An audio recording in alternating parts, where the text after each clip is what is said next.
How do you keep your children from doing things that make you not like them without shouting and fighting all day? Well, there might be a minimum necessary amount of shouting and fighting. Well, in my first book, I outlined 2 principles that were derived from political philosophy, one from France and one from the English common law tradition. And the French principle was minimum necessary rules. So it's predicated on this. It's kind of a minimal government philosophy. The idea being that bad rules drive out respect for good rules. And so you have to have some rules. But, you know, maybe you don't want to have too many. And you can understand that because, like, how many rules do you want to enforce? You want to spend all your time running around enforcing rules? And the answer to that should be no, because you have a life. And then you have to figure out what the important rules are. And so that's the first thing, and you have to talk that over with your wife or your husband. It's like, well, you know, one rule we had in our house was that you didn't get to be mean to your sibling. Now, you could be funny, you could play, you could tease even, although you had to keep the teasing on the funny side of funny and not the mean side, and the person you were teasing had a vote on that.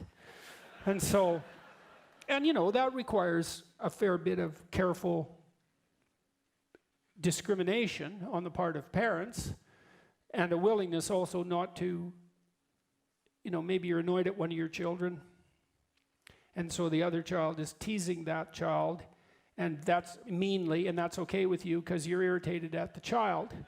Well, it's like, no, that never happens. It's like, yes, that's why you're laughing. It happens all the time. So you have to kind of keep a clear head about this. And so that was one rule we had, which was you don't get to be gratuitously mean to your sibling. And the reason for that rule was, well, we had a bunch of reasons, but one reason is, well, how about they're your friends when you're 20 or 40 or 60? You know, you got something there with your sibling that you could have your whole life if you don't screw it up. And so that was a good rule. And so how would we enforce it? Well, that also requires discussion between you and your wife. And that's the other principle, is minimal necessary force.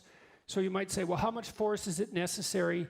How much force is it necessary to exert to enforce a rule? And the answer is, depends on the kid. And that's an annoying reality, but it's definitely the case. With my daughter, for example, most of the time when she was a little kid, it's flipped a bit in the teenage years, but when she was a little kid, pretty much all we had to do was like shake our finger at her and sort of speak in a non-approving manner, and she would stop. Whereas my son, that was like round one, Dad. You know, he was much more determined to get his way. More willing to use resistance to get his way. And so we had to use more invasive behavioral techniques. So one of the things we did with him and with her now and then was, you know, if he was being a pain in the neck at the table, we'd put him on the steps. It's like, you can sit there. How long? Till you're civilized. And that's a really good rule, you know, because, well, it should be for 3 minutes. Like, well, maybe it should be for 10. You don't know. You can't figure out what's the optimal amount of time to give your child if you use timeout. And the answer is you don't know. And so our criteria was, as soon as you're willing to be a desirable human being, really, you can get off the steps and we're done. Like, and that's another thing that's so useful about effective disciplinary techniques. You know, maybe your kid's misbehaving at the table, throwing his food on the floor, whatever it might be, or just being ungrateful and miserable, despite the fact that, you know, your wife has cooked him a nice lunch and he should be thankful for it. And you're not happy about it. You put him on the steps and you say, and you can do this with even 2-year-olds, they're capable of figuring this out. You say. And you might have to hold him there to begin with, because if he's a particularly stubborn child, you're going to put him on the steps and let go, and he's going to run off. It's like, ha, ha, ha. It's like, no, you're sitting there, even if I have to hold you. And you want to not be angry about that. It's like, he's 2. You can take him. So you're going to sit there until I tell you you can get up. And you're going to look at me when I talk to you, so you know I mean it. But as soon as you decide that you're going to follow the rules, I'm going to forgive you, like instantly. And that's really important with kids. You don't want to hold a grudge. And do you really want to hold a grudge? Like, do you really want to have a grudge? Wouldn't it be better if it was just over? And the thing is if the kid taps himself into compliance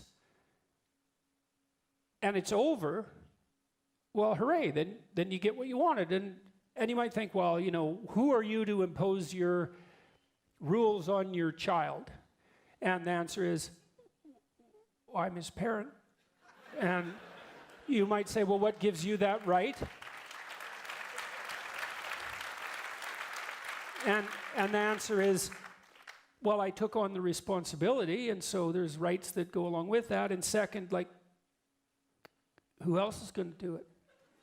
So what gives me that right? It's like, it isn't exactly my right, it's my responsibility, right? It's not like I want to put my child on the steps to gratify myself, unless I'm, you know, there's something seriously wrong.